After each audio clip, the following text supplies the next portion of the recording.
Namaste to all of you. Welcome to my channel Educate India. Here we start a lecture number 3rd. तो in last lecture we are discuss हमने discuss किया था कि centimetre force discuss किया था. उससे पहले वाले लेक्चर में हमने angular velocity, angular momentum, angular acceleration ये सब डिस्कस कर चुके हैं हम. मतलब जो 12th का जो हमारा पार्ट है वो ऑलमोस्ट डिस्कस हो चुका है. तो हम एक बार दोबारा देख लेते हैं शॉर्ट में जल्दी. तो एंगुलर मोमेंटम क्या होता है? आर क्रॉस पी होता है. आर क्रॉस पी ये बताता क्या है? मोमेंट ऑफ लीनियर मोमेंटम होता है ये. और इसको जब हम किस फॉर्म में लिखेंगे, मैग्नीट्यूड की फॉर्म में लिखेंगे तो इसको कैसे लिख सकते हैं? इसको हम लिख सकते हैं M V R sine theta. M V R sine theta, यहाँ थीटा क्या है? एंगल है बीच में, वी और आर के बीच में एंगल है. ठीक है, इसको ऐसे लिख सकते हैं.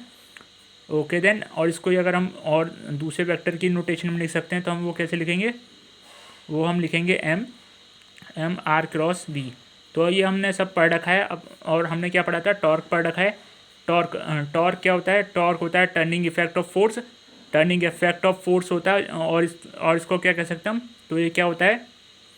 टर्निंग इफेक्ट ऑफ फोर्स जो क्या प्रोड्यूस करता है? जो प्रोड्यूस करता है rotation. It produce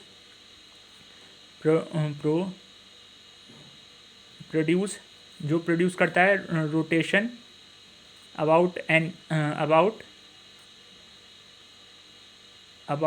any axis. किसी भी एक्सिस के दौरान रोटेशन प्रोड्यूस करता है. ठीक है. टॉर्क इसका फॉर्मूला क्या पता था हमें? इसको जे से डिनोट करते हैं. इसको टाउ कहते हैं, टाउ से डिनोट करते हैं. Tau equals to R cross F. R cross F जहाँ पे दोनों वेक्टर हैं. और इसको हम कह सकते हैं, इसको मोमेंट ऑफ फोर्स भी कहते हैं. मोमेंट ऑफ फोर्स हमने ये सब डिस्कस कर रखा है. मोमेंट ऑफ फोर्स और एक ये शायद कपल फोर्स भी कह सकते हैं इसको. कपल फोर्स मतलब कपल फोर्स, जैसे सपोज करो ये पेन रखा है तो यहाँ पे एक फोर्स हम अप्लाई करेंगे तो वो दोनों साइड में अप्लाई होगा तभी तो ऐसे रोटेट करेगा ये पेन. अगर एक साइड में करेंगे तो रोटेशन नहीं होगा. ठीक है. तो ये कपल फोर्स होता है ये. और इसका अगर हम मैग्नीट्यूड डिफाइन करें तो क्या मैग्नीट्यूड देखें इसका. तो मैग्नीट्यूड में क्या लिख सकते हैं हम? मैग्नीट्यूड में यहाँ एफ़ की वैल्यू तो हम क्या लिख सकते हैं? मैग्नीट्यूड में हम टाउ को क्या लिख सकते हैं? मैग्नीट्यूड में हम लिख सकते हैं इसको एफ आर. यहाँ पे जो होगा परपेंडिकुलर लिया जाएगा. मतलब कि और क्या लिख सकते हैं? R sine theta. और ये इसको और क्या लिखते हैं हम? Radial form. कौन सी? एंगुलर फॉर्म जो होती है उस फॉर्म में भी लिख सकते हैं इसको ऐसे. ठीक है. ये हमने लास्ट में सब कुछ डिस्कस कर रखा है. आप एक बार गो थ्रू हो जाइए वीडियोस से, लास्ट की वीडियोस से. तो तो अब हम जब फिजिक्स की बात कर रहे हैं तो यहाँ पे हम सिग्निफिकेंस और क्या कहते हैं उसको, ज्योमेट्रिकल मीनिंग और डिफाइन करते हैं. तो हर एक क्वांटिटी का एक ज्योमेट्रिकल मीनिंग होता है. और एक्चुअल में वही एक्चुअल फिजिक्स होती है कि उसके पीछे की फिजिक्स क्या है. तो हम यहाँ पे ज्योमेट्रिकल मीनिंग जान लेते हैं. ज्योमेट्रिकल मीनिंग क्या है इसका? ज्योमेट्रिकल meaning of angular momentum. Angular momentum का ज्योमेट्रिकल मीनिंग क्या है? तो सपोज कर लो कि एक हमने कोई भी पार्टिकल दिया है जिसके पास मास m है और वो रोटेट कर रहा है एक्स वाई प्लेन में. ठीक है. अबाउट ओरिजिन, मतलब जिसका पॉइंट ओरिजिन है. ठीक है. तो एक हमने ये मान लिया कि ये है, ये कुछ इस प्रकार. तो ये एक्स वाई और ये जेड. तो ये एक्स वाई प्लेन में कोई पार्टिकल हमने ये माना पी. यहाँ पे वो है और ये मूव कर रहा है, ऐसे करके रोटेट कर रहा है एक्स वाई प्लेन में. तो यहाँ तक पहुँचा वो. तो ये पॉइंट पी और पी से क्यू कुछ इस तरीके से होगा, लेकिन मैंने ऐसे ही दिखा दिया डिस्प्लेसमेंट के लिए. तो ये आर वेक्टर होगा. ये जो होगा, ये अगर डिस्टेंस हमने मानी ये आर है, ये मतलब आर डिस्टेंस है. D R distance, delta R जो डिस्टेंस है, ये इतनी डिस्टेंस इन्हें कवर करी. ठीक है. तो ये आर प्लस डेल्टा आर और ये आर. ठीक है. तो ये एंगल जो है सपोज कर लिया थीटा है. ये एंगल थीटा है. ठीक है, सही है, थीटा एंगल है ये। तो हमने क्या क्या माना है, तो consider consider a particle of mass m rotating in xy plane, about ये पॉइंट क्या ओरिजिन है, तो 0,0,0, तो ये अबाउट ओरिजिन ओ, उस पॉइंट का नाम ओरिजिन। तो ये डिस्टेंस जो है यहाँ पी तक की जो है, ये उसको हमने let R position vector R dash and, और ये जो दूसरा पॉइंट है क्यू, यहाँ क्यू पॉइंट है, ये क्यू पॉइंट का पोजीशन वेक्टर ये हमने एक छोटा चेंज होगा जिसके अंदर डेल आर चेंज करके हमने आगे को लिख लिया। तो ये क्या, del R be the position vector of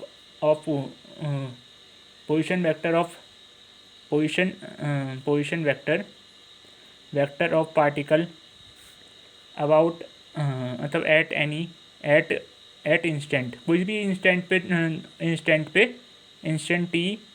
T instant पे यहाँ पे था, और टी डैश इंस्टेंट पे, मतलब चेंज इन इंस्टेंट पे, तो मतलब T plus T dash del T add कर दिया हमने, तो उस इंस्टेंट पे यहाँ तक क्यू तक पहुँच गया।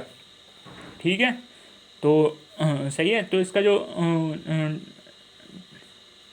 तो डिस्प्लेसमेंट कितना हुआ, इसका डिस्प्लेसमेंट जो होगा वो डी आर जो होगा डिस्प्लेसमेंट है, डी आर मतलब ये जो डिस्टेंस है, ये जो डिस्प्लेसमेंट है, ये मतलब ऐसा होगा वो डिस्टेंस मानी जाएगी, लेकिन ये डिस्प्लेसमेंट है तो ऐसे लिखा जाएगा। तो डिस्प्लेसमेंट को हम क्या लिख सकते हैं, अब इसकी वेलोसिटी जो है ना, इस पॉइंट पे अगर v है तो ये फिक्स वेलोसिटी है, मतलब वेलोसिटी इसकी कांस्टेंट है, मैग्नीट्यूड वाइज कांस्टेंट है।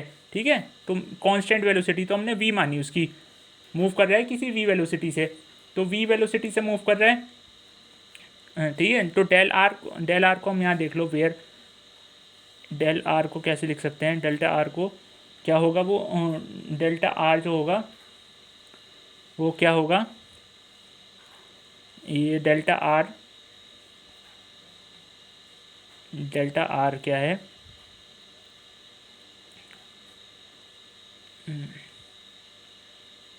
डेल्टा आर कैसे लिखोगे आप,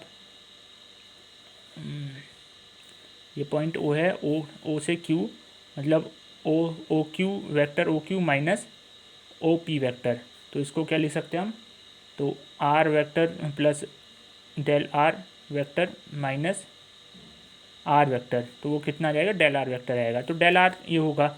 अब इसके लिए हम क्या देख रहे हैं, तो सपोज कर लो if the velocity of a particle at a point P पे जो वेलोसिटी वी दे रखी है, देन स्मॉल डिस्प्लेसमेंट, अगर ये कोई स्मॉल डिस्प्लेसमेंट हो रहा है, ये del R in time T में, मतलब टाइम जो टेकन वो टाइम ले रहा है, डेल टी टाइम ले रहा है, तो उसके लिए हम क्या लिख सकते हैं, उसके लिए हम डेल आर लिख सकते हैं, velocity upon distance equals to velocity into time, तो टाइम क्या है, डेल टी, तो हम ये लिख सकते हैं। तो इसको बॉक्स में बंद कर दो, सही, इक्वेशन फर्स्ट कह दी हमने। ठीक है, अब सपोज करो ये जो बन रहा था, इसको हम यहाँ पे भी, मतलब वेक्टर्स में तो हम एक्सटेंड कर लेते हैं ना, ये ट्रांसफॉर्म कर लेते हैं आगे की साइड, तो इसको अगर हम ट्रांसफॉर्म करके लिख सकते हैं ना, तो यहाँ पे भी ये जो एंगल होगा यही तो होगा, ये वाला जो एंगल बन रहा होगा यही होगा डेल। तो इसको वेक्टर ट्रांसफॉर्म, मतलब वेक्टर को डिस्प्लेस कर सकते हैं हम, पैरेलली डिस्प्लेस कर सकते हैं, तो उसको हमने इसको यहाँ से पैरेलल डिस्प्लेस करके यहाँ कर दिया। तो ये एक आपको पैरेललोग्राम दिख रहा होगा, ये पैरेललोग्राम सपोज कर लिया, यहाँ पे कोई आर पॉइंट है, ये पी आर ओ आर कोई वेक्टर है, इसको हमने डिस्प्लेस कर लिया।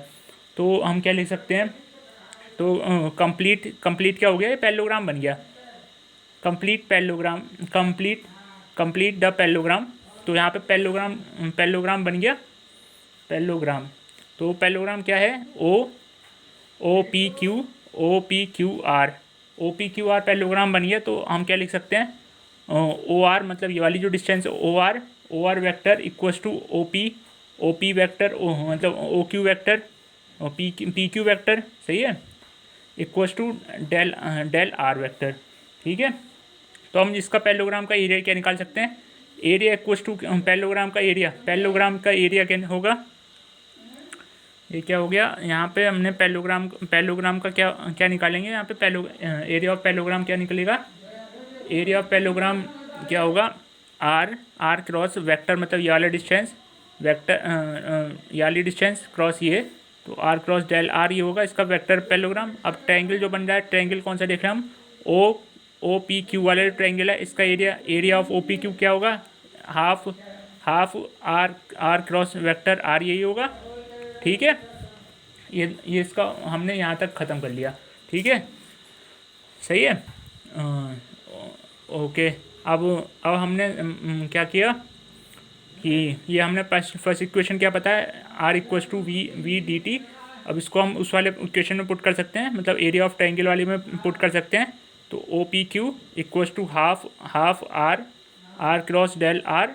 ठीक है, दोनों वेक्टर हैं तो इसको यहाँ पे पुट करेंगे 1/2 आर की सेम रहने, तो यहाँ पे वी टी वी यहाँ पे क्या है, वी वेक्टर है, ये वेक्टर है, तो वेक्टर वी डेल टी लिख सकते हैं, लिख लीजिए। अब सपोज करो अब जब इसके पास वेलोसिटी है तो इसके पास एक लीनियर मोमेंटम भी होगा, पार्टिकल के पास। तो लीनियर मोमेंटम को पी इक्वल्स टू एम भी लिखते हैं ना हम, तो पी इक्वल्स टू एम भी, तो यहाँ से वी की वैल्यू क्या होगी, वी की वैल्यू होगी P upon M, vector V की वैल्यू पी अपॉन एम होगी। अगर कोई पार्टिकल मूव कर रहा है तो उसके पास मोशन ही तो मोशन क्या होता है, शो होता है मोमेंटम से, मोशन शो होता है मोमेंटम से, तो उसके पास लीनियर मोमेंटम होगा। अगर पार्टिकल लीनियर मूव कर रहा है तो लीनियर मोमेंटम है यहाँ पे इसके पास, तो लीनियर मोमेंटम को हम एम वी लिखते हैं, एम वी को हम ये V equals to P upon M लिख लेंगे, फिर इसको हम इक्वेशन इस वाली में पुट करेंगे तो क्या आएगा, वी की जगह हाफ आर क्रॉस यहाँ वी की जगह ये कर दिया, तो एम अपॉन डेल टी। ठीक है, ठीक है, सही है। चलो ये किसका है, ट्रायंगल का एरिया ऑफ ट्रायंगल, सही है। तो हम सपोज कर लिया जब ट्रायंगल एरिया ऑफ ट्रायंगल की बात कर रहे हैं तो एरिया जो होता है वेक्टर क्वांटिटी होता है, वेक्टर क्वांटिटी हमने मान ली कि वो वेक्टर क्वांटिटी है और उसको हमने ए से डिफाइन कर दिया, तो वेक्टर ए, तो ये हो गया डेल वेक्टर ए। ठीक है, ठीक है, डेल वेक्टर ए ये आ गया अपने पास इतना पार्ट निकल के, और यहाँ पे जो कांस्टेंट है उसको बाहर ले आ सकते हैं, तो 2m और ये 2m और ये डेल टी को यहाँ दे दो, तो vector A upon del T ये आ गया, और ये आर क्रॉस पी क्या होता है हमारे पास, ये होता है अपने पास क्या होता है, ये होता है एंगुलर मोमेंटम, तो इसको जे से दिखाते हैं, angular momentum equals to 1/2m। तो यही एक्चुअल में यही पॉइंट आपको याद रखना है कि ये इसका ज्योमेट्रिकल मीनिंग है। अभी इसका मतलब क्या है, एक्चुअल में इसका मतलब क्या है, तो ये जो टर्म है ना, ये जो टर्म आई है इसका मतलब है एरियल मतलब एरियल वेलोसिटी होगी, ये एरियल वेलोसिटी ये होगी एरियल वेलोसिटी। इसका मतलब ये है कि एरिया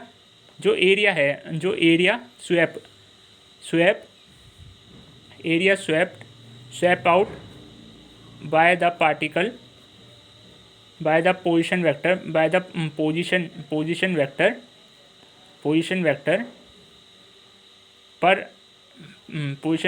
पर यूनिट टाइम में जो एरिया स्वैप कर देगा, मतलब ये जो हमने ये इधर जो देखिए, ये जो है इतना जो एरिया होगा, ये पूरा एरिया जो होगा, ये एरिया जो है ना, इसका जो चेंज है, ये चेंज ऑफ एरिया है ना, ये भी मतलब एरिया स्वैप आउट, ये मतलब है कि चेंज ऑफ एरिया ये क्वांटिटी होती है, ये क्वांटिटी मानी जाएगी change of area, rate of change of area है ये। तो इसका मतलब है कि एक्चुअल में area swap out by the position vector per unit time, इतने टाइम के लिए कितना एरिया स्वैप आउट कर देगा। तो इसको हम क्या लिख सकते हैं, तो अगर हम यहाँ से जे की वैल्यू निकालेंगे तो जे क्या आएगा, जे इक्वल्स टू 2m, ये 2 इधर पहुँच गया, del A upon del T आ गया। ठीक है, सही है, ये यहाँ तक ये हो गया। ठीक है, तो ये हमारे पास क्या है, एरियल वेलोसिटी है, ये एरियल वेलोसिटी कहते हैं। तो ये क्या एंगुलर मोमेंटम एंगुलर मोमेंटम है ये, angular momentum equals to 2m और ये क्या है, एरियल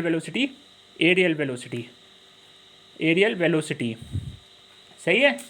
तो ये इसका ज्योमेट्रिकल मीनिंग है कि ये इसका ज्योमेट्रिकल मीनिंग है। द एंगुलर मोमेंटम जो है, एंगुलर मोमेंटम दैट, ये इसका ज्योमेट्रिकल मीनिंग क्या बनता है इसका, the angular momentum of a particle is equals to the twice the product of mass and the areal velocity. मतलब कि इसका ज्योमेट्रिकल मीनिंग क्या है, तो am angular momentum of particle angular momentum of particle is equal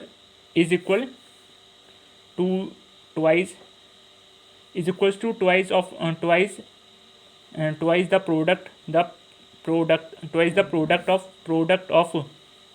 product of its mass and areal velocity.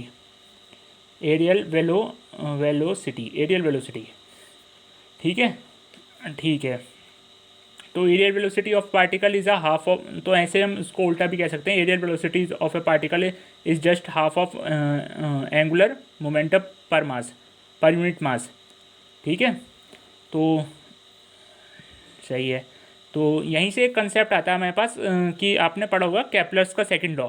First law तो यही था कि प्लानिटरी का, केप्लर्स लॉ ऑफ प्लानिटरी में आपने पढ़ा होगा सेकंड लॉ 12th में, कि क्या दे रखा था वो। फर्स्ट लॉ तो ये था कि जो प्लैनेट्स है वो इलिप्टिकल मोशन करते हैं अराउंड द सन। ठीक है, दूसरा लॉ क्या कहता था हमारे पास, जो एरिया होगा, मतलब डेल टी टाइम में जितना एरिया होगा डेल टी टाइम में, एरिया होगा डेल ए, वो ऑलवेज कांस्टेंट मिलेगा, कांस्टेंट रहेगा फॉर ए क्लोज पाथ एक सेंटर मान लिया यहाँ से यहाँ तक। तो ये जो एरिया है ये डेल टी टाइम के लिए इलिप्टिकल है ना, या इलिप्टिकल लिया तो ये ले लो, और यहाँ पे एक क्लोज होगा, मतलब यहाँ पे होगा सन, यहाँ तक होगा ये ऐसे, क्योंकि यहाँ पे ऐसा होता है। तो ये जो है ना, ये पॉइंट इंपॉर्टेंट है, ये इसकी एप्लीकेशन का पार्ट है। तो यहाँ से जो एरिया ये निकल के आया, ये एरिया और एक ये area for a del T time के लिए, दोनों एरिया जो होंगे ये दोनों डेल ए, ये वाला भी डेल ए, वो दोनों कांस्टेंट होंगे। तो इसको हम कैसे लिख सकते हैं, इसको अगर हम लिखें कि केप्लर्स का second law of planetary motion क्या कहता है हमारे पास, the planets revolve around the sun under the influence of gravitational force which acts towards the sun. मतलब जो ये सन है इसके अराउंड ये ऐसे करके मूव करेगा, तो यहाँ पे कोई प्लैनेट है तो इसके ऊपर एक फोर्स लग रहा होगा इस डायरेक्शन में, जो कि सन की डायरेक्शन में ग्रेविटेशनल फोर्स होगा। ठीक है, ये है, ठीक है, ये सन की डायरेक्शन में ग्रेविटेशनल फोर्स होगा। ओके, अब ये सन की डायरेक्शन में, तो ये जो फोर्स है ये कौन सा फोर्स है, ये सन की डायरेक्शन में है ना, तो ये अगर ये ऐसे होता तो मतलब ये आर वेक्टर रेडियल फोर्स है। तो ये कौन सा फोर्स, ये प्योरली रेडियल फोर्स है,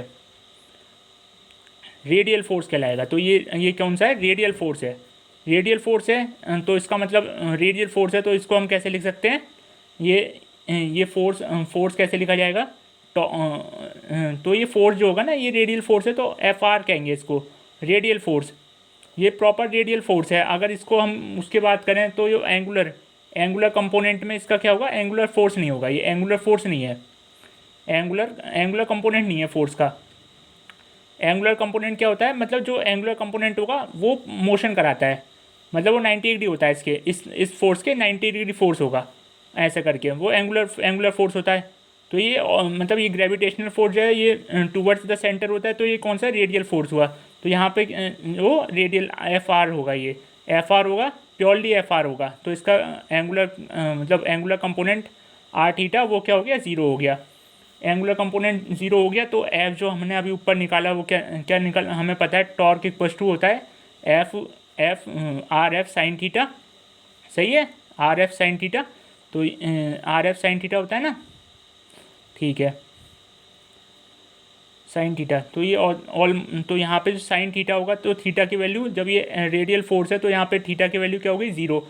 तो ज़ीरो हो गई, तो जो टॉर्क हो गया यहाँ पे, टॉर्क इक्वल टू ज़ीरो हो गया, ओनली रेडियल फोर्स है ना ये, तो टॉर्क इक्वल टू ज़ीरो हो गया, टॉर्क इक्वल टू ज़ीरो हो गया। तो टॉर्क इक्वल हमने पढ़ा होगा पढ़ा होगा ना, किसके होता है, जे अपॉन जे टी के इक्वल होता है टॉर्क, वो कितना हो गया, ज़ीरो। तो जे यहाँ पे ज़ीरो हो गया, तो यहाँ पे एल क्या हो गया, मतलब यहाँ पे जे क्या हो गया, जे हो गया यहाँ पे कांस्टेंट, कांस्टेंट हो गया, जे कांस्टेंट हो गया। तो इसका मतलब क्या हो गया, जो हमने अभी जो टर्म निकाली है ऊपर वाली, जो अभी पीछे हमने पढ़ा, तो उसकी वजह से क्या हो गया, जे की वैल्यू हमें की पीछे क्या पड़ी थी, 2m, और एरियल वेक्टर मतलब डेल टी अपॉन ये पड़ी थी, तो ये हो गई कांस्टेंट, कांस्टेंट हो गई ना, ये कांस्टेंट हो गई। तो इसका मतलब क्या हो गया, इसका मतलब हो गया, इसका मतलब डेल अपॉन डेल टी ये भी हो गया कांस्टेंट, कांस्टेंट हो गया। अब कांस्टेंट हो गया तो इसका मतलब क्या है, this implies that vector A जो हो गया for a time for time interval for del T time interval, ये भी हो गया कांस्टेंट। तो यही तो सेकंड लॉ कहता है, यहाँ पे इससे ऐसे प्रूफ कर देते हैं इसको। हाँ भाई थक गए, चलो अगला टॉपिक देते हैं, ये यहाँ तक रहने देते हैं, काफ़ी लंबा हो गया, ठीक है। अब अगला टॉपिक देखो, अगला टॉपिक बीएससी का टॉपिक उठाता हूँ। बीएससी में अब अगला टॉपिक आता है torque and angular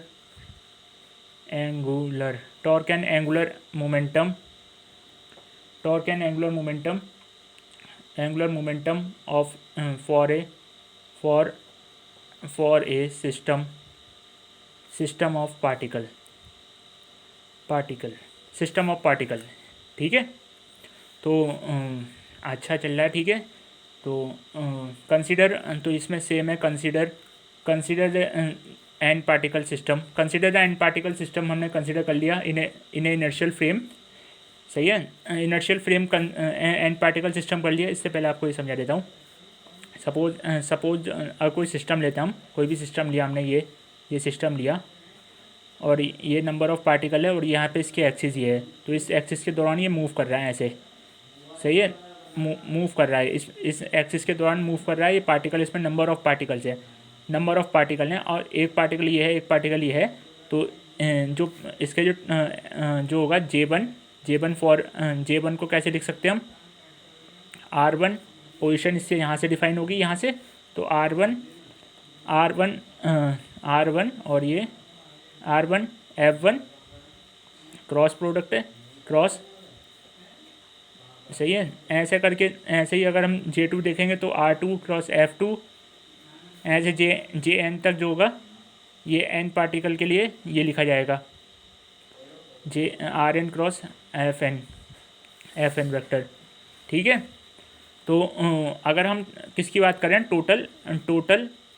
total angular momentum की, सिस्टम के टोटल एंगुलर मोमेंटम को हम कैसे लिखेंगे, समेशन आई इक्वल टू 1 से लेके n तक वो क्या होगा, जे आई होगा। और इसको क्या लिख सकते हैं, ये लिख सकते हैं I 1 से लेके n तक क्या होगा, RI और क्रॉस FI, ठीक है। तो ये एक इम्पॉर्टेंट पॉइंट है, इसको टोटल JT से दिखा सकते हैं।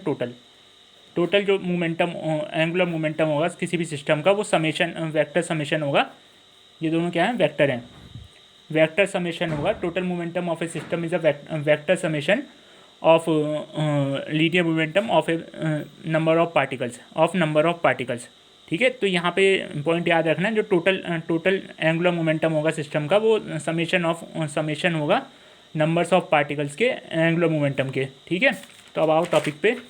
तो हमने क्या लिया, कंसीडर किया, कंसीडर एंड पार्टिकल सिस्टम। तो वहाँ पे जो एंड पार्टिकल सिस्टम है, तो वहाँ पे number of multiple of particles होंगे, तो उनका जो लीनियर मोमेंटम हमने लिया है, तो वो ये हमने पहले कह दिया है कि वो फर्स्ट का J1 है, J2 है, तो यहाँ J1 J2 J3 and so on JN तक, ठीक है। उनका लीनियर मोमेंटम है, और वो लीनियर मोमेंटम है तो ये किसी एक्सिस के अबाउट होगा। तो हमने एक एक्सिस मान ली है कि किसी एक्सिस के अबाउट है, और किसी भी एक ओरिजिन के अबाउट है, वो किसी भी इनर्शियल फ्रेम के अंदर ओरिजिन है, उसके अबाउट हमने ले लिया, ठीक है।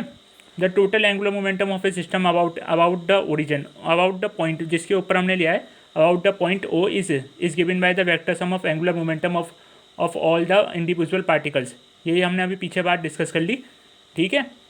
तो यही मैं अब दोबारा लिख देता हूँ, J1 plus J2 upon plus J3, ये सब वेक्टर सम है, वेक्टर सम है। और इसको सुपर पोजिशन भी कह सकते हो आप, नहीं वो नहीं कहोगे। तो ऐसे करके ये हो गया, ठीक है। और इसको क्या लिख सकते हैं, यही हमने अभी आपको डिस्कस किया था पीछे कि जे टोटल लिखो ना लिखो, ये वेक्टर है, वेक्टर। और ये I1 से लेके N तक, और जे आई। और जे को तो आप लिख ही सकते हो किस फॉर्म में, आर आई क्रॉस एफ की फॉर्म में तो आप लिख ही सकते हो जे को, तो वो सेम थिंग है, ठीक है। Similarly the torque acting on a system is equal to the vector sum. तो इसके जब पर टॉर्क निकलेगा, मतलब इसका जो एक बार डेरिवेट मारोगे तो टाओ यहाँ पे क्या आएगा, जे को डेरिवेट करोगे अपॉन डी टी के लिए, तो यहाँ पे इसका जो यहाँ पे इसको डेरिवेट करोगे तो समेशन जे आई आएगा, जे आई, ठीक है।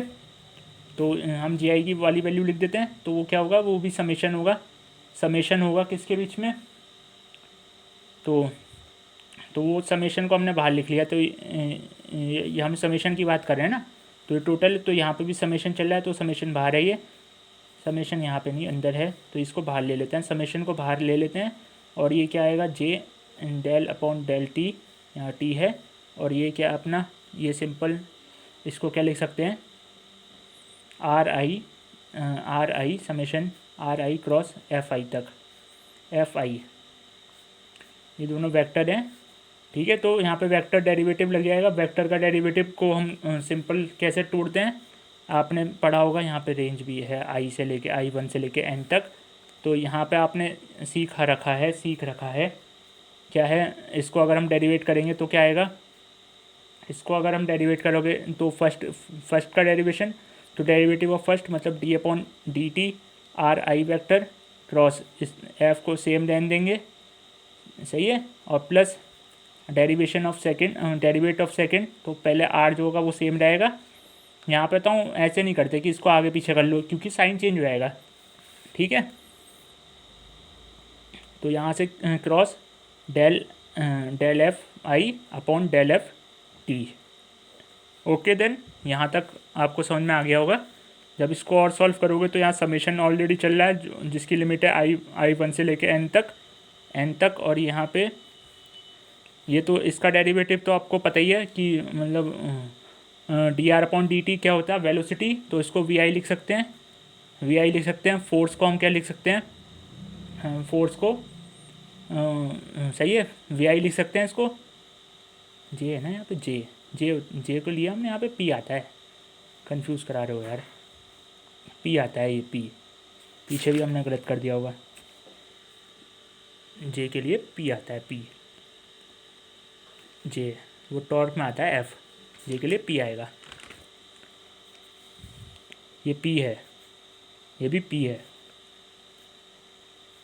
ये भी पी है, सही है। तो इसको हम क्या लिखेंगे, इसको हम लिखेंगे यहाँ पे v, और p की वैल्यू क्या है, p क्या है यहाँ पे, p है लीनियर मोमेंटम। तो लीनियर मोमेंटम को हम क्या लिखते हैं, एम वी आई, तो i के लिए लिख रहे हैं तो एम वी आई, ठीक है, प्लस। और यहाँ पे r change in linear momentum क्या होता है, वो f होता है, अब आएगा f, change in linear momentum F I, ठीक है, सही है, सब कुछ बढ़िया चल रहा है। अब इसको यहाँ पे दोनों वी आई हैं, तो वी आई क्या है, दोनों सेम डायरेक्शन है। तो साइन की मतलब क्रॉस में साइन आता है ना, तो साइन ज़ीरो होता है, तो ये पूरा टर्म क्या बन गया, ज़ीरो बन गया। और ये पता ही आपको, लास्ट वाली जो टर्म है ये हमारे पास फोर्स है, मतलब P vector D P upon D T क्या होता है, फोर्स होता है ये, ठीक है। तो उसके लिए हमने सीधा फोर्स लिख दिया। तो यहाँ पे फोर्स होगा वो टोटल होगा, मतलब एक्सटर्नल और इंटरनल दोनों फोर्स के लिए होगा। तो अब हमारे पास सिंपल समेशन किसके ऊपर बच गया, ये बच गया हमारे पास summation for R cross F I, ठीक है। ये एफ आई के लिए, ये दोनों वेक्टर हैं, ठीक। और ये चल किसके लिए ले आए, ये जे का वो चल रहा है, ये डेरिवेटिव, यहाँ पे जे का डेरिवेटिव चल रहा है, डी टी के टाइम डेरिवेटिव चल रहा है। तो इसको हम क्या कहते हैं, हमने ऑलरेडी पता है, पीछे हमने काफ़ी बार डिस्कस किया है, इसको हम कहते हैं टाउ क्या है, टॉर्क। ये टॉर्क और टॉर्क कहेंगे इसको। और ये क्या होता है, ये भी टॉर्क होता है। तो ये किसके लिए टॉर्क है, ये किसके लिए, फॉर एन, कोई आई नंबर पे कोई पार्टिकल है, उसके लिए टॉर्क क्या होगा, टी आई, ठीक है, सही है, चलो सही है, ith पार्टिकल के लिए टॉर्क है वो। तो सिमिलरली हम क्या लिख सकते हैं, J D T upon D T, ये आ गया J vector equals to tau के होता है, ये अभी बता दिया आपको, टाउ के इक्वल होता है। और टाउ जो होगा यहाँ पे जो होगा, ये होंगे ये इंटरनल और प्लस एक्सटर्नल, टाउ एक्सटर्नल दोनों के लिए होगा। तो यहाँ पे जो इंटरनल होगा ना, वो वाला जो टाउ है इंटरनल, वो ज़ीरो होगा। क्यों ज़ीरो होगा, बिकॉज ऑफ न्यूटन्स के लॉ की वजह से वो ज़ीरो होगा। न्यूटन का लॉ क्या कहता है, न्यूटन्स लॉ ये कहता है कि किसी भी बॉडी पे फोर्स लग रहा होगा तो उसके अपोजिट में एक फोर्स होगा जो सिमिलर एंड इक्वल होगा। तो वो इंटरनल, अब कोई पार्टिकल ये है, दूसरा पार्टिकल ये है, तो इस पर एक फोर्स लगा रहा होगा इस पार्टिकल पे इस डायरेक्शन में, और ये पार्टिकल इस पर फोर्स लगा रहा होगा इस डायरेक्शन में। तो दोनों का जो सम करेंगे, तो अगर एफ इंटरनल देखेंगे, F1 इंटरनल और F2 इंटरनल देखेंगे, तो वो दोनों क्या होगा, उनका सम करेंगे तो वो इक्वल टू ज़ीरो आएगा। तो ये जो इंटरनल टॉर्क होगा ये ज़ीरो होगा। तो यहाँ पे हम क्या लिख सकते हैं, यहाँ पे हम सिंपल क्या लिख सकते हैं, तो यहाँ पे जे इंटरनल इक्वल्स टू ज़ीरो, ठीक है, जे इंटरनल इक्वल्स टू ज़ीरो लिख लिया। तो अब बचा हुआ टर्म क्या बचा, जे, वो यहाँ पे जे है, ये J vector J upon D T equals to tau external. तो इसका मतलब क्या है, इसका मीन्स क्या हुआ, इसका means time rate of change of angular momentum of a system of particle about fixed point in a inertial frame is equals to the total external force. तो एक्चुअल इसका मतलब क्या हुआ कि जो एक्सटर्नल टॉर्क है ना, वही होगा जिसके वजह से एक्सटर्नल टॉर्क रिक्वायर्ड होगा, जिसकी वजह से रोटेशन होगा। एक्सटर्नल टॉर्क की वजह से रोटेशन होगा, इंटरनल टॉर्क की वजह से रोटेशन नहीं होगा, ठीक है। तो यहाँ पे आप समझ में आ गए। तो यहीं से आप क्या निकलता है, यहीं से आप क्या क्या कह सकते हो आप, चलो यहीं पे समझा देते हैं। तो यहीं से आप क्या कह सकते हो, तो ये छोटा सा पार्ट है, मतलब है तो काफ़ी बड़ा। Law of conservation of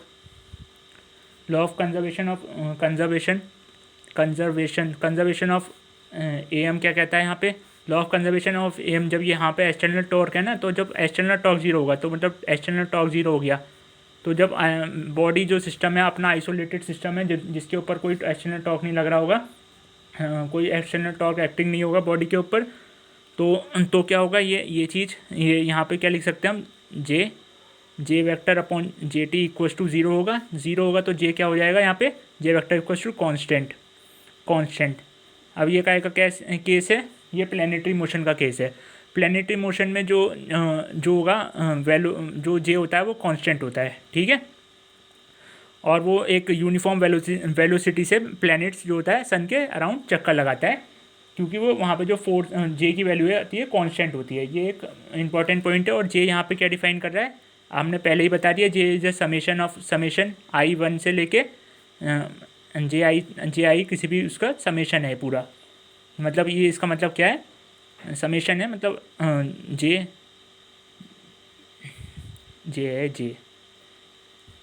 J1 plus J2 plus J3 so on, ऐसे करके समेशन है एन तक, ठीक है। द एंगुलर मोमेंटम, तो यहाँ पे क्या होगा, यहाँ पे अगर जीरो है तो यहाँ पे एंगुलर मोमेंटम जो जे है, जे से दिखाते हैं हम, एंगुलर मोमेंटम यहाँ पे कंजर्व्ड हो गया। तो यही केस होता है, क्या होता है, ये केस प्लैनेटरी मोशन का केस होता है। यहाँ पे एंगुलर मोमेंटम कंजर्व्ड रहता है। और जब प्लैनेटरी मोशन की बात करते हैं तो सैटेलाइट्स की ऑल्सो हम यहाँ पे बात करते हैं, सैटेलाइट के लिए भी ये कंजर्व्ड रहता है, ठीक है। तो ठीक, यहाँ पे कंजर्व्ड रह गया। अगर हम न्यूक्लियर में देखें तो न्यूक्लियर में भी ये कंसेप्ट रहेगा, मतलब कि अगर हम एटॉमिक लेवल पे बात करें तो प्रोटॉन के ऊपर वो इलेक्ट्रॉन्स के ऊपर जो होता है, जैसे ही न्यूक्लियर है ये पॉजिटिव चार्ज है, इसके अराउंड अगर ये कोई इलेक्ट्रॉन है तो इसके ऊपर जो फोर्स ये जो अगर हम जे कैलकुलेट करेंगे वो कांस्टेंट रहता है। ठीक है, ये भी पूछ लिया जाता है, वैसे कोई पूछता नहीं है, छोटी छोटी चीज़ें हैं, तो ये आप देख लेना, चेक कर लेना। तो आज हमने काफ़ी कुछ सीख लिया। ठीक है, तो अब हम नेक्स्ट, तो अब जब हमने लीनियर मोमेंटम सीख लिया है, तो यहाँ पे और टॉर्क के बारे में हमने जानकारी पा ली है अच्छी खासी उसके फॉर्मूले के थ्रू, और काफ़ी कुछ जान लिया है। तो हम यहाँ पे इक्विलिब्रियम पढ़ सकते हैं। यहाँ पे इक्विलिब्रियम ऑफ रिजिड बॉडी कब इक्विलिब्रियम शो करेगी ये हम अभी जानते हैं ऑफ बॉडी।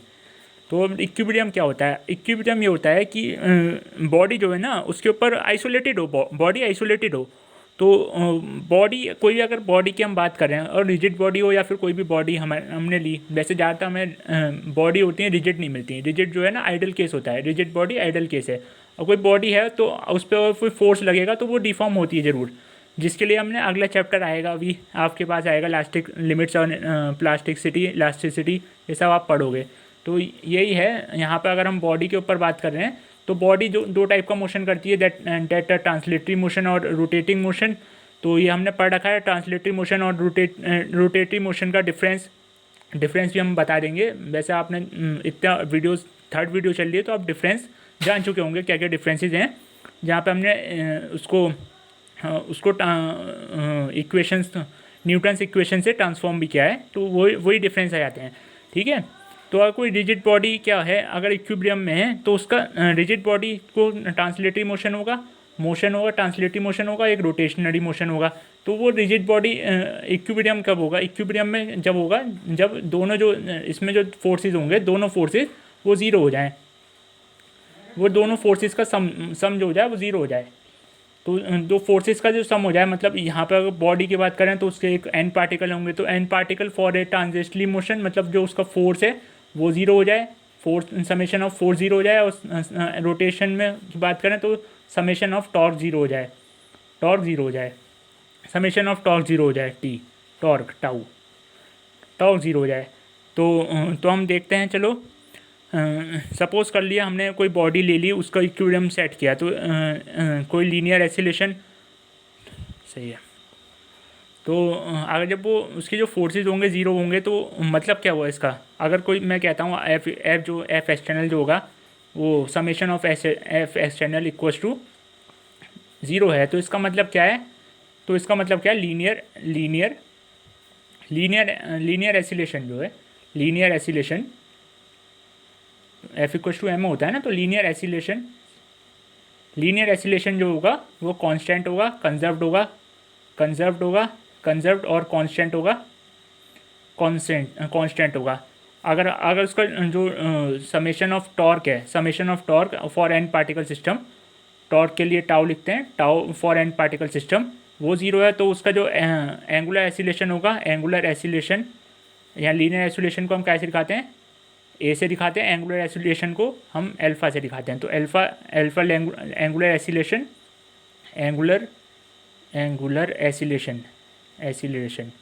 एंगुलर एसिलेशन की जो बात करें वो अल्फ़ा, वो क्या होगा? वो भी कांस्टेंट होगा, कंजर्व्ड और कांस्टेंट रहेगा। ठीक है, सही है।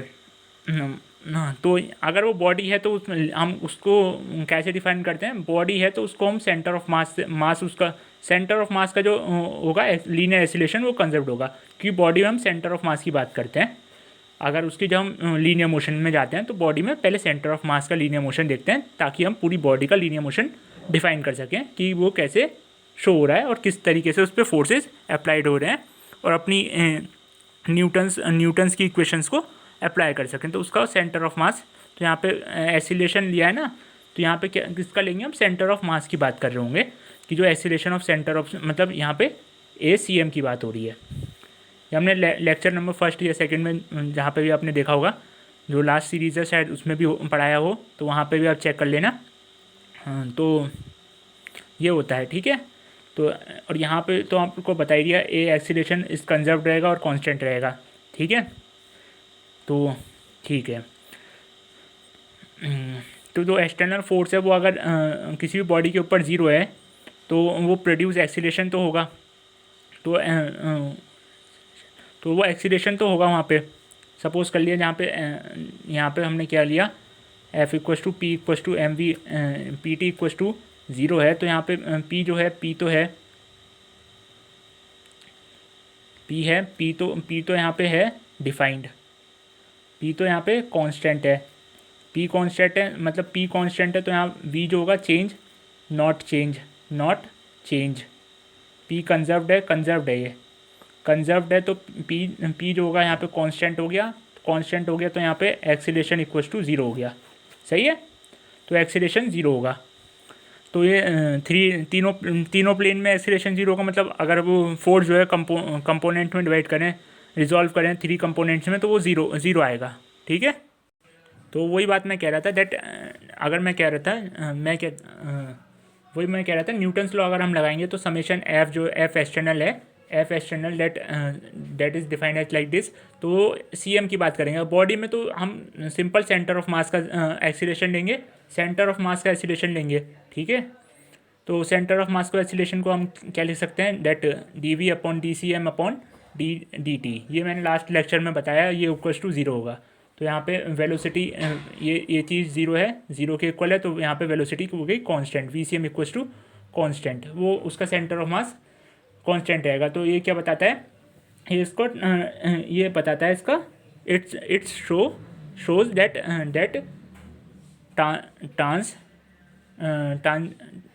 ट्रांसलेशनल, ये काय के लिए था ट्रांसलेशनल, क्योंकि यहाँ पे आर सी एम यहाँ पे कौन सा एक्सीलेशन लिया है हमने, एंगुलर एक्सीलेशन नहीं है, एक्सीलेशन है, तो ये ट्रांसलर और यहाँ पे फोर्स यूज़ हो रहा है, तो ये ट्रांसलर मोशन कर रहा है, ट्रांसलर इक्विलिब्रियम है, ये ट्रांसलर इक्विलिब्रियम की कंडीशन है, ट्रांसलर इक्विलिब्रियम LIBRIUM, अरे यार स्पेलिंग पे मत जाना मेरी, will be neither at rest, मतलब उसकी जो वेलोसिटी है ना वो ज़ीरो नहीं है, वो कांस्टेंट है, वो ज़ीरो नहीं है, ठीक है।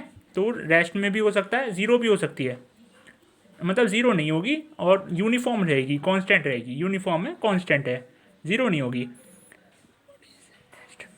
सही है। तो ये तो हो गई इक्विलिब्रियम की कंडीशन, ट्रांजिशनल इक्विलिब्रियम की कंडीशन।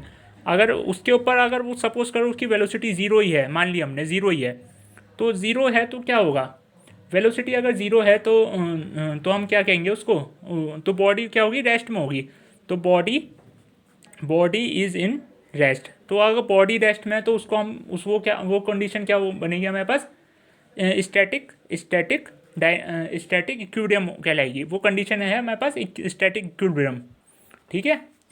तो अगर यूनिफॉर्म में है तो यूनिफॉर्म मोशन में, अगर यूनिफॉर्म मोशन में है तो इक्विलिब्रियम भी दो टाइप के डिफाइन हो गए, कि ट्रांजिशनल में भी दो इक्विलिब्रियम हो गए, अगर बॉडी जो उसका वेलोसिटी ज़ीरो है तो वो रेस्ट में है बॉडी, तो वो इक्विलिब्रियम में मतलब स्टैटिक इक्विलिब्रियम शो कर रही है। अगर वो वेलोसिटी इसकी कांस्टेंट है, कोई सी मान ली हमने वेलोसिटी, कोई कांस्टेंट वेलोसिटी है, तो वो क्या है, अपनी क्या मतलब, तो वो किसी एक स्ट्रेट लाइन पाथ पे मूव करेगी, तो यूनिफॉर्म मोशन होगा इन स्ट्रेट लाइन के अलॉन्ग यूनिफॉर्म मोशन होगा, स्ट्रेट लाइन या स्ट्रेट पाथ के अलॉन्ग यूनिफॉर्म मोशन होगा, तो उसको हम क्या कहेंगे, डायनेमिक इक्विलिब्रियम। तो इसका एग्जांपल हम आपको दे सकते हैं, अगर हम फ्रिक्शनलेस बॉडी के ऊपर, फ्रिक्शनलेस बॉडी ली हमने, फ्रिक्शन जिसके ऊपर कोई फ्रिक्शन ना लग रहा हो, तो वहाँ पे वो बॉडी जो होगा उसकी जो डायरेक्शन होगी वो एक ही डायरेक्शन रहेगी, उसी डायरेक्शन में, अंटिल जब तक उसके ऊपर कोई दूसरा फोर्स अप्लाई ना करे जो कि उसकी डायरेक्शन को चेंज करे या फिर वेलोसिटी में चेंज लाए, ठीक है। तो अब रोटेशनल इक्विलिब्रियम की बात कर लेते हैं। रोटेशनल इक्विलिब्रियम, अरे यार ये स्पेलिंग बार गलत हो जाएगी, आई भी आता है ना यहाँ पे, इक्विलिब्रियम, ठीक है। The resultant of torque due to the all the forces acting on the body about any point must be zero. इसका मतलब क्या है, समेशन समेशन जो टाउ है, समेशन टाउ, टाउ में ऐसे लिखते हैं tau external, external equals to zero यहाँ फॉर आई ज़ीरो से लेके I1 से लेके एन तक। जो समेशन है पूरी बॉडी का, जो टॉर्क समेशन है वो ज़ीरो है। तो इसका इट इम्प्लाइज, ये क्या, इसको हम चेंज करके क्या लिख सकते हैं, तो ये इम्प्लाइज क्या करता है, are I cross F, F external, ये दोनों वेक्टर हैं, ये भी वेक्टर है तो ये भी वेक्टर है। तो ये इक्वल्स टू ज़ीरो होगा, ये इक्वल्स टू ज़ीरो होगा। तो ये रोटेटिंग इक्विलिब्रियम की कंडीशन है। तो हम अगर, तो वो आर पे डिपेंड कर रहा है, यहाँ पे पीछे देख सकते हो आप, डेट इज़ यहाँ पे आर है। तो आर जो होती है ना वो एक्सिस से डिस्टेंस होती है, एक्सिस से डिस्टेंस जो होती है वो फिक्स्ड तो होती नहीं है, तो वो इंपॉर्टेंट नहीं होगी। मतलब इसमें फोर्स ज़्यादा इंपॉर्टेंट लिया जाएगा कि जो एक्सटर्नल फोर्स है वो इंपॉर्टेंट है, ठीक है। तो वो फोर्स जो है ना वो इंपॉर्टेंट है, क्योंकि फिक्स्ड पॉइंट, जो कोई भी जो डिस्टेंस होगी वो फिक्स्ड पॉइंट से होगी, लेकिन फिक्स्ड पॉइंट से दूसरे फिक्स्ड पॉइंट नहीं होगा, वो पॉइंट जो होगा चेंज भी हो सकता है, तो वो इतना इंपॉर्टेंट नहीं है। तो टॉर्क जो है ना वो ज़ीरो होगा, अगर वो उसका जो फोर्स जो होगा उसके ऊपर जो फोर्स होगा वो ज़ीरो होगा। तो वो इक्विलिब्रियम की कंडीशन आ गई, ठीक है। तो यही है अपना, देख लेना आप, बाकी कुछ रह गया हो तो, वरना तो काफ़ी कुछ हमने करा दिया। सही है। तो कंबाइन रोटेशनल, ओके देन, सही है। देन काफ़ी कुछ हमने देख लिया। अब कुछ जब टॉर्क होता है तो जब फोर्स था तो वर्क डन भी था, तो वर्क डन की भी इक्वेशन बन के आई थी, मतलब बनेगी force equals to work done equals to क्या होता है, वर्क डन स्केलर क्वांटिटी होती है, तो फोर्स डॉट आर से डिफाइन करते हैं, और ये दोनों वेक्टर रहेंगे, सही है। तो ये क्या होता है, स्केलर क्वांटिटी है, स्केलर क्वांटिटी होती है। और जब यहाँ पे हम ये कायम में थे, ये हमारे पास क्या है, लीनियर, मतलब ट्रांसलेशनरी मोशन है, ट्रांसलेटरी मोशन है। और अगर हम इसको रोटेशनरी मोशन में डिफाइन करें, रोटेटिंग मोशन में डिफाइन करेंगे तो क्या लिखेंगे इसको, तो हम क्या लिख सकते हैं इसको, तो ये होगा तो वर्क डन ही, तो वर्क डन ही है, तो वर्क डन ही लिखोगे, डब्ल्यू इक्वल्स टू हम क्या लिख सकते हैं, तो यहाँ पे टाउ यूज़ हो रहा होगा, टाउ और डॉट आर होगा, यहाँ पे डॉट आर क्या होगी, परपेंडिकुलर डिस्टेंस होती है, आपको सबको पता होगा। यहाँ आर क्या होता है, डिस्प्लेसमेंट होता है, तो यहाँ पे भी क्या होगा, आर डिस्प्लेसमेंट होगा, ठीक है। तो आर जो होगा यहाँ पे क्या होगा, डिस्प्लेसमेंट होगा। तो हमने सपोज कर लिया आर जो है डिस्प्लेसमेंट है, तो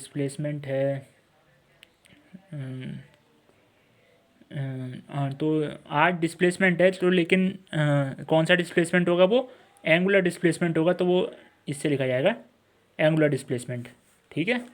तो ये होता है, ठीक। तो ये है अपना, देख लेना, सही है। तो इसके लिए अगर हम एक्सप्रेशन इसको सॉल्व करके निकालें तो क्या लिखेंगे, सपोज़ कोई भी रिजिड बॉडी है, तो उसके बाद दो, आपको पता है रिजिड बॉडी है तो उसके बाद दो टाइप के मोशन होते हैं, that is translatory motion and rotationary motion. Translatory motion में पार्टिकल, रिजिड बॉडी जो होगा मूव करेगा विद ए सेम वेलोसिटी, उसकी जो वेलोसिटी होगी यहाँ पे सेम होगी, मतलब उसको सेंटर ऑफ मास, जिसकी हम सेंटर ऑफ मास की बात कर रहे हैं, उसी वेलोसिटी से मूव करेगा वो सारे पार्टिकल्स। तो उसके लिए अगर वेलोसिटी अगर सेम होगी, सपोज कर लिए एक रिजिड बॉडी है, अगर यहाँ पे कोई रिजिड बॉडी है, इसका सेंटर ऑफ मास ये है, तो इसके सेंटर ऑफ मास मतलब सी एम जो है, उसकी जो वेलोसिटी होगी वो होगी सेम, उसके जो और पार्टिकल होंगे उसकी वेलोसिटी के इक्वल हो गया। तो इसकी वेलोसिटी डी एस, अगर सेम डिस्टेंस फॉलो कर रहे हैं, यहाँ तक पहुँचे हैं, तो इसकी जो ऑल वेलोसिटीज़ होंगी, ऑल जो पार्टिकल्स होंगे उनकी जो वेलोसिटीज़ होगी वो सेम होगी। तो वो वी नॉट वेलोसिटी सपोज कर लिया हमने, मान ली, तो यहाँ से वी मानो, वी नॉट मानो, आपकी मर्जी है, इनिशियल वेलोसिटी या फाइनल वेलोसिटी, जो भी आप मानना चाहो, ठीक है। जो डिस्प्लेसमेंट होगा, ये यहाँ पे डिस्प्लेसमेंट, ये क्या है, मेरे पास डिस्प्लेसमेंट है, displacement equals to velocity into time, ठीक है। अगर हम यही बात करें रोटेटिंग मोशन में, तो जो पार्टिकल्स होंगे उसकी जो एंगुलर वेलोसिटी होगी वो कांस्टेंट होगी। यहाँ पे हमारे पास कौन सी वेलोसिटी कांस्टेंट थी, लीनियर वेलोसिटी, यहाँ पे लीनियर वेलोसिटी कांस्टेंट थी वी कांस्टेंट थी। जब हम एंगुलर में बात करेंगे, मतलब रोटेटिंग मोशन में बात करेंगे, रोटेटिंग मोशन में, तो रोटेटिंग मोशन में क्या अपने पास आएगा, सपोज कर लिया ये अपने पास कोई भी एक्सिस है जिसके अबाउट कोई भी ऑब्जेक्ट रोटेट कर रहा है ऐसे, मतलब इस यहाँ पे कोई रोटेट कर रहा है ऐसे, ठीक है।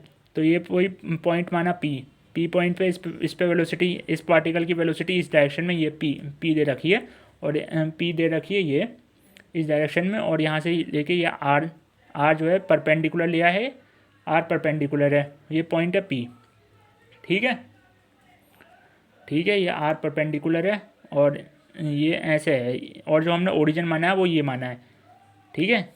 ओरिजिन ये माना है, तो ये जो वेक्टर है ये ऐसा कुछ है। इसके ऊपर भी हमारे पास अभी निकल के आएगी इक्वेशंस, हम जब सॉल्व करेंगे अगले अगले लेक्चर, या फिर जब भी करें अगले लेक्चर में, तो वहाँ पे हम समझाएंगे।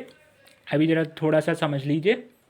यहाँ पे जो एंगल है थीटा है, और ये वेक्टर है आर, सही है, ये वेक्टर है आर और ये पॉइंट है पी। अगले टॉपिक में हम इसको कहते हैं equation of motion of rigid body, वहाँ पे हम इसको समझाएंगे। अभी हम इक्वेशन नहीं समझ रहे, अभी हम बात कर रहे हैं यहाँ पे मोशन, रिलेटिव मोशन की वर्क डन निकालने के लिए, ठीक है। तो यहाँ पे इस वाले में एंगुलर वेलोसिटी जो होगी ओमेगा वो कांस्टेंट रहती है। एंगुलर वेलोसिटी ओमेगा जो होगी यहाँ पे कांस्टेंट रहेगी। अगर ये ओरिजिन हमने ये लिया है, ठीक है, तो पार्टिकल की वेलोसिटी जो होगी उसका मैग्नीट्यूड को हम कैसे डिफाइन कर सकते हैं, ये हमने पहले भी आपको कई बार बताया, आर क्रॉस डब्ल्यू से लिखते हैं। आर क्रॉस डब्ल्यू होती है, सही है। ये नहीं, आर क्रॉस डब्ल्यू नहीं होती है, आर डब्ल्यू क्रॉस आर होती है, सही है। डब्ल्यू क्रॉस आर से लिखते हैं, ये हमें पता है, डब्ल्यू क्रॉस आर से लिखते हैं, ठीक है। डब्ल्यू क्रॉस आर से लिखते हैं, और इसको अगर हम मैग्नीट्यूड में लिखेंगे तो क्या होगी, तो मैग्नीट्यूड में R D R sine theta, तो थीटा की वैल्यू आप पुट कर देना, जो भी आप पुट करना चाहो, तो साइन थीटा ये आएगा वैल्यू, ठीक है। तो वेलोसिटी यहाँ पे डायरेक्शन ऑफ परपेंडिकुलर होगी, जो ये वेलोसिटी है ना, ये इसकी एंगुलर वेलोसिटी की परपेंडिकुलर डायरेक्शन में होगी। एंगुलर वेलोसिटी इसके और इसके दोनों के परपेंडिकुलर डायरेक्शन में होगी ये वेलोसिटी, ये डायरेक्शन, ठीक है। तो डायरेक्शन है परपेंडिकुलर होगी, कैसे दिखाते हैं, राइट हैंड रूल से दिखाते हैं, ये आपको मैंने शायद पहले भी बताया होगा, ठीक है। और एंगुलर वेलोसिटी तो यहाँ पे कर्ल है ना, कर्ल का पार्ट है, मतलब कर्ल होगा यहाँ पे, सपोज सही है, आपको पता होगा राइट हैंड रूल, तो आपने पता है अगर हम कर्ल करें अपने हैंड को, तो अगर हम जैसे सपोज कर लिया ये आर वेक्टर है और उसका जो एंगुलर वेलोसिटी है, एंगुलर वेलोसिटी की डायरेक्शन ये है एंटी क्लॉकवाइज, तो और जो उसकी डायरेक्शन जो अपने पास जो उसकी डायरेक्शन आएगी वेलोसिटी की वो अपवर्ड आएगी, ये आपको पता है, ठीक है। राइट हैंड रूल पता है।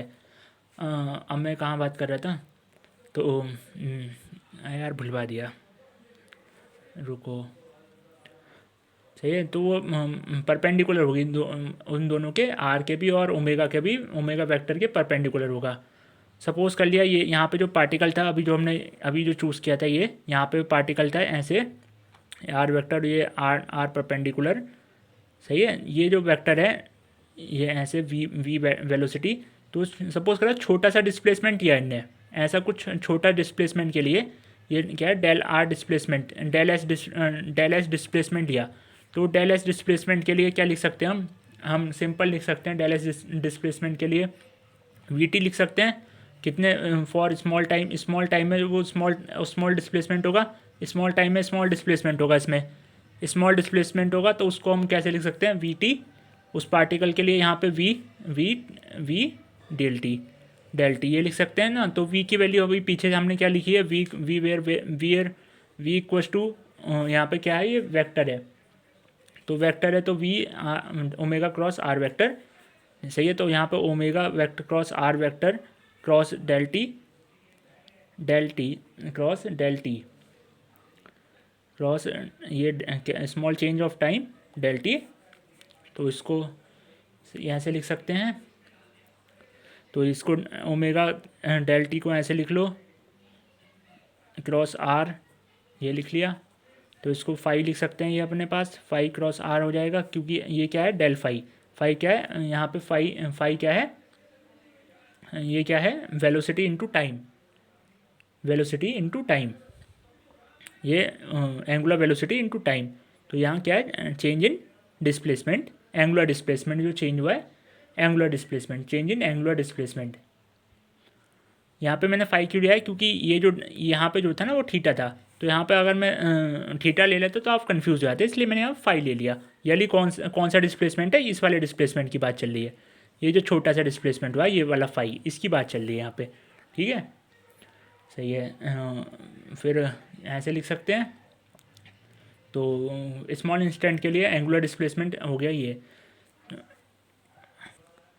सही है, यहाँ तक आप पहुँचे। ठीक है, सही है, यहाँ तक पहुँच गया। ये किसके इक्वल चल रहा है, डेल एस के इक्वल है ये। यहाँ पे डेल एस के इक्वल चल रहा है ये। ठीक है, सपोज कर लिया अगर क्या है डेल फाई, डेल क्या है ये हमने अभी पीछे पता था ना, ये इक्वल्स टू डेल फाई होगा ओमेगा क्रॉस डेल टी के इक्वल होगा, तो ओमेगा क्रॉस डेल टी के इक्वल होगा। ठीक है, ठीक है, सही है। सपोज करो अब ये आर वेक्टर में कितना चेंज हुआ, आर वेक्टर में जो चेंज होगा वो डेल आर से लिख सकते हैं। डेल आर जो चेंज होगा वो कितना, क्या कौन कौन सा चेंज होगा, change in linear vector R vector में डेल आर को हम क्या लिखेंगे, चेंज इन वेक्टर। इस वाले वेक्टर में जो चेंज हुआ होगा तो वो कैसा आएगा, वो आएगा अपना जो हमने सबसे पहली टर्म लिखी थी डिस्प्लेसमेंट, कौन से डेट हमने ये लिखा था ना, डी एस जो था हमारे पास डिस्प्लेसमेंट था, तो वो नहीं, ये नहीं, ये वो वी नॉट वाला जो लिखा था हमने सबसे पहले, ये प्लस उस वाला सम, इन दोनों का सम। तो दूसरा क्या आएगा, डेल थीटा क्रॉस आर, ये दोनों का सम होगा। ठीक है, कैसे सम होगा उस वो आप देख लेंगे, वेक्टर में दो को ऐड करेंगे तो वो दोनों का सम निकलेगा। ठीक है, ठीक है, चलो, तो वो वेक्टर्स के थ्रू हम उसका सम निकलेगा। अब यहाँ पे ये क्या था, ये अपने पास ये क्या है, ये जो है डेल एस है, और दूसरी टर्म क्या है, ये जो दूसरी टर्म थी, ये जो दूसरी टर्म है ये क्या है, डेल फाई क्रॉस आर है। और ये डेल फाई को क्या लिख सकते हैं हम, डेल फाई को अभी हमने पता है omega del T cross R लिख सकते हैं, और डेल टी क्रॉस आर। ठीक है, सही है, सही है। तो ये क्या है, डेल आर, ऐसे लिख सकते हैं। अब तो वर्क डन हमें पता, हम वर्क डन के लिए बात कर रहे थे ना, वर्क डन।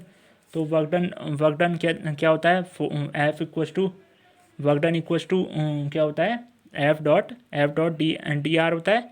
ये तो है एफ डॉट डी आर, तो वो डी आर हमें पता चल गया यहाँ पे। तो यहाँ डब्लू, तो यहाँ डी आर